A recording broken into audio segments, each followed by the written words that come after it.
Jojo George, Kichu tells us, Anumol എന്നിവരെ പ്രധാന കഥാപാത്രങ്ങളാക്കി കരീം കഥയെഴുതി സംവിധാനം ചെയ്യുന്ന ഏറ്റവും പുതിയ ചിത്രമാണ് ആരോ.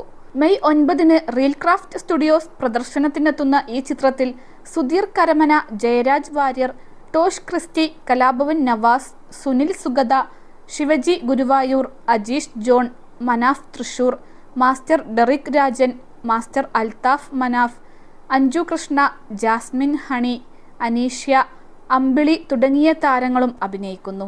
V3 പ്രൊഡക്ഷൻസ്, അഞ്ജലി എന്റർടൈൻമെന്റ്സ് എന്നിവയുടെ ബാനറിൽ വിനോദ് ജി പാറാട്ട്, VK അബ്ദുൽ കരീം, ബിബിൻ ജോഷ ബേബി, സാം വർഗീസ് ചെറിയാൻ എന്നിവർ ചേർന്ന് നിർമ്മിക്കുന്ന ഈ ചിത്രത്തിന്റെ തിരക്കഥ, സംഭാഷണം റഷീദ് പാറക്കൽ, കരീം എന്നിവർ ചേർന്ന് എഴുതുന്നു.